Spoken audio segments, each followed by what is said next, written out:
Hey, what's going on, everybody? Movie Phantom here, and guess what? It's Saturday, and it is time for the Movie Phantom's horror review. We got an awesome double feature up for you. Both of these were recommended by the 13th Wolfman. And yeah, we got The Mummy, original 1930 classic, and Night of the Comet. So let's get right into this, shall we? I guess I should have put that up. I'm going to be using it. Up first, we got The Mummy, where basically, basic premise is that, we're doing this archaeological dig over there, and we dig up the mummy, and we read the cursed scroll. Or not we, I guess, the people who's over there. And of course, this kind of, unleashes the mummy, and, yeah, and he's kind of come back. He's on a mission for love.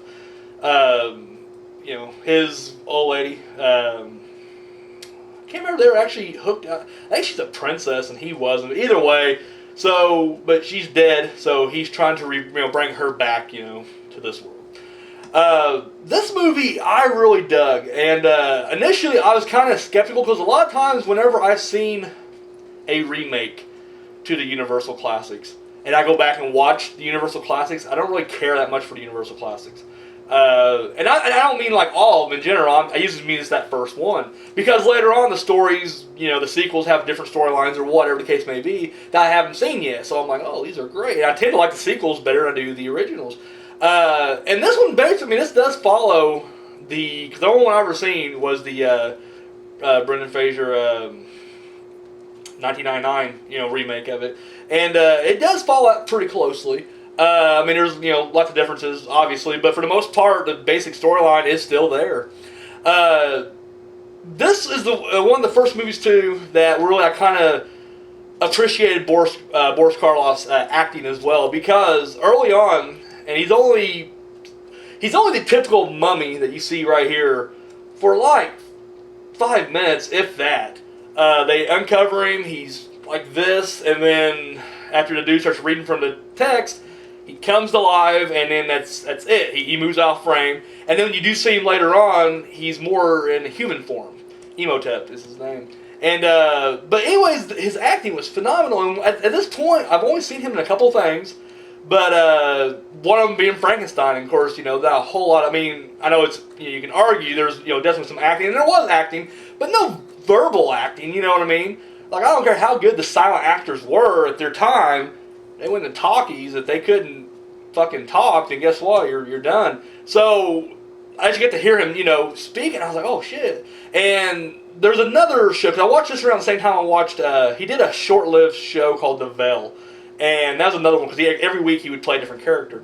But it was around the time I see all these together, and I'm like, holy shit, the guy's brilliant. And he really was. And now when I went on to go watch his other movies, I was like, oh my god, he's brilliant. He is a damn good actor. And but he definitely showcases it pretty good here. Because at this point, he just blew up from Frankenstein. Like, Frankenstein came out, boom. And at this point, there is the big, horror explosion, if you will. And I think it's great because literally, whereas Frankenstein and Dracula and a few other movies they had going on at the time around that era, were all based on, previously released books, novels, and whatnot. And this is the first time they're just like, look, we know the formula.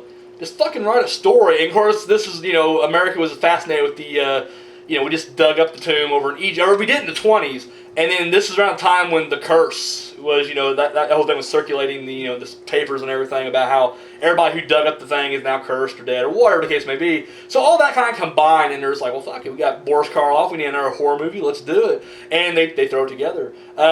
What's his fucking name? Jack Pierce? Is that the guy who did the makeup? I don't want to look on the thing. I'm looking on the thing. Shit. And his name's not even on the back. Son of a bitch. I think it's Jack Pierce. It's the guy who did it, the guy who did his Frankenstein makeup, and he just did brilliant. I hear this is actually one of the more tedious makeups.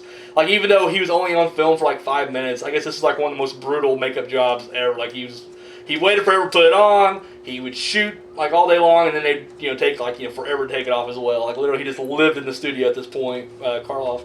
But no, the makeup is incredible. I just love the look of this mummy right here. And it does kind of make you wish you get to see more of him as the mummy. But the storyline makes sense, why you don't. So that ain't too bad right there. The main girl that plays in this, and I don't know her name, I'm going to look, because it only had 3 people's name on there anyways. But yeah, she plays the girl that, as he comes back, he's going after her, like, you know, because she looks a lot like, or no, she's the reincarnation of, you know, his loved that he, you know, is trying to bring back. Anyways, dude, she does brilliant. Like, to me, as far as the non-Karloff characters go, she steals the show. Like, I mean, there's just something about her, just the look of her, the way she delivers her lines. That's one thing I did kind of about with this was a lot of the acting I thought was just, and maybe it wasn't the acting, maybe it was just the writing, but either way, I just didn't care for a lot of the delivery, especially the guy who plays the main guy, like the love interest and whatnot. Like, I don't know, just a lot of times he would just deliver a line. I'm like, oh, buddy, come on, just stop. Do we have to get like the entire, the guy who played Van Helsing, he's in this, in kind of a Van Helsing type role. Like I said, really, this is very, I mean, you can draw the similarities between this and Dracula. They are very close. Once again, this was like the first like universal formula picture. Like, they're just kind of like, fuck it, let's just do it. Like, we know horror's huge right now, let's crank another one out. And it's not a bad thing because it turns out really good, but you can definitely, if you were to literally map out Dracula and the Mummy, the structure, the storytelling, all that shit, they're so fucking close. And the guy that played Edward Van something, he played Van Helsing in Dracula. He plays a character similar to that in this one even. But even him, I just kind of like, you just get the feeling like maybe he felt like he was kind of going through the motions on this one too, so he just like, eh. Like I said, a lot of the acting I was not really big on, but really it seemed like Karloff and the girl were the main two that literally just fucking nailed it. So, you know, good stuff. I don't really know what else to say beyond that. It does seem like it kind of dips a little bit in the middle, but for the most part, it's, you know, the pace is pretty good and everything. I recommend it. Once again, I always recommend all these old classics. I think everybody who is a horror fan, even if you don't like the originals, you should at least see where they come from. But this is one of the better ones, in fact. I like this better than Dracula, the original Dracula. And I won't throw it above Frankenstein. Frankenstein's actually really good. I will put it above Wolfman. I just get bored with the Wolfman storylines. Like, I don't know, I'm just not big on the Wolfman. Until you throw other monsters in there, I just don't care. But the Mummy, really good right here. So, yeah, highly recommend this. Yeah, nothing else to say about it. It's good stuff. So, boom, there you go. And up next, we got from 1984, I believe, Night of the Comet. Now, this is a movie I saw before on YouTube, actually. And because 13th Wolfman was talking about it, I don't know how it came up, but cause he's a big fan of it, and he got me to watch it. And I watched it, and it wasn't bad. I kind of like the first half of it, and I thought, like, you know, it's not bad. And then, for whatever I didn't finish it up or something. And then when I brought the show back, this is during the hiatus when I watched it, decided, like, you know, it's on the list now, I'm going to definitely sit down and watch it. So I finished the whole thing. And overall, basically the storyline is on New Year's Eve, a comet, you know, everybody's looking at this comet. It flies over Earth, and I don't know if it's the radiation or what off of it or what's going on, but basically it just disintegrates everybody on Earth, or almost everybody on Earth. The people who were inside when this happened were fine, but most people outside, they all wanted to see the comet.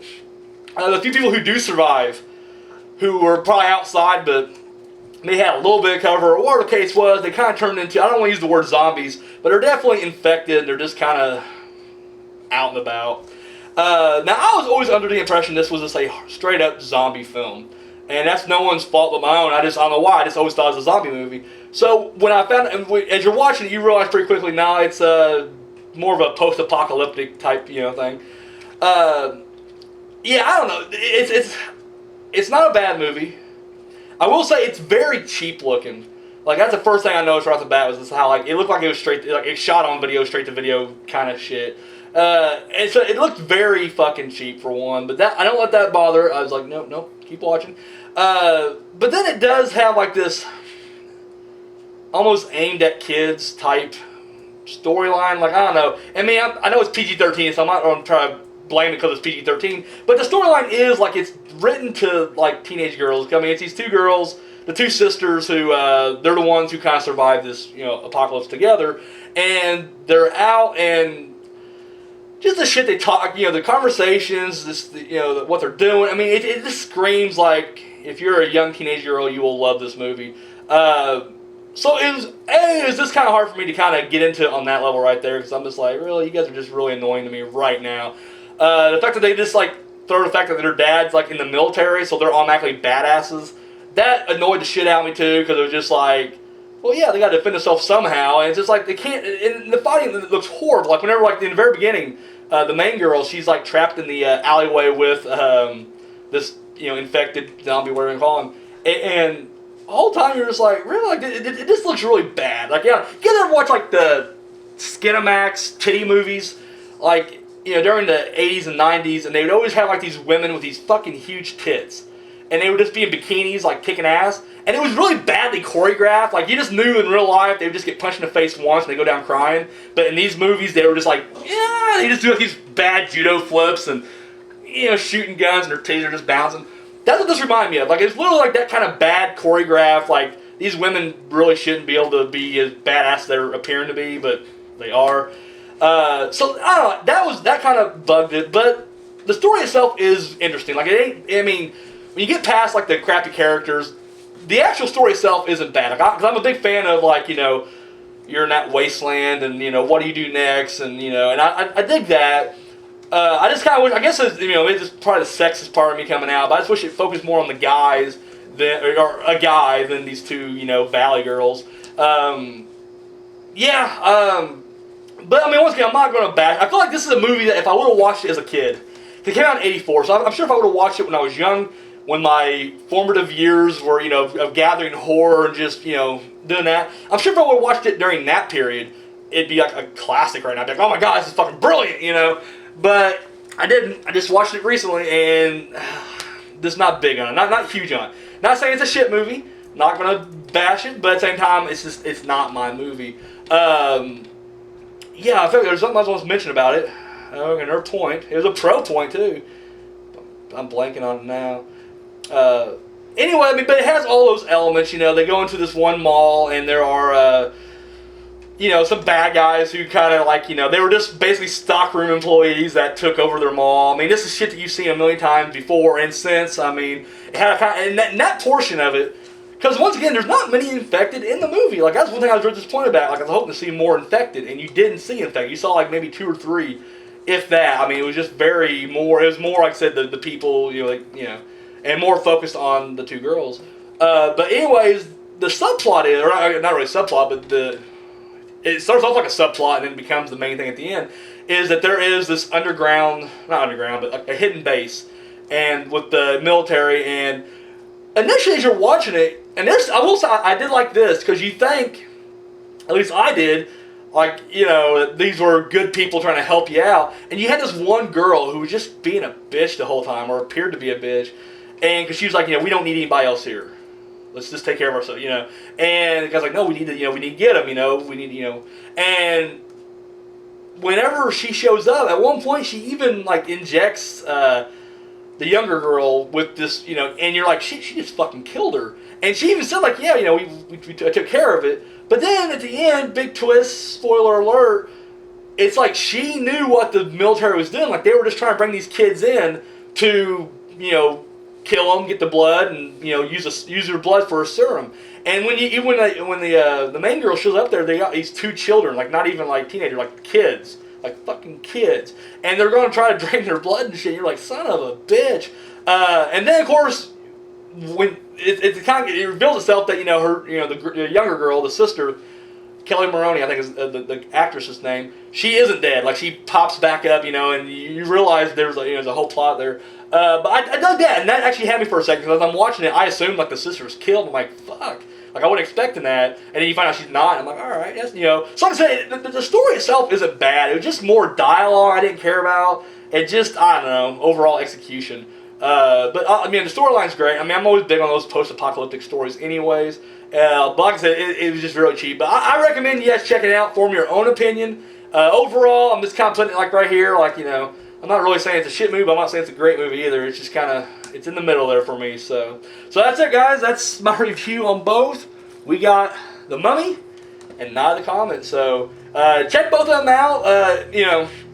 I'm sure you guys will probably actually like Night of the Comet more. It just seems like that can find more mainstream appeal with today's generation than The Mummy. But I prefer The Mummy over Night of the Comet. But yeah, but there you go. All right, guys, that's it. Move Phantom, and I'm out of here.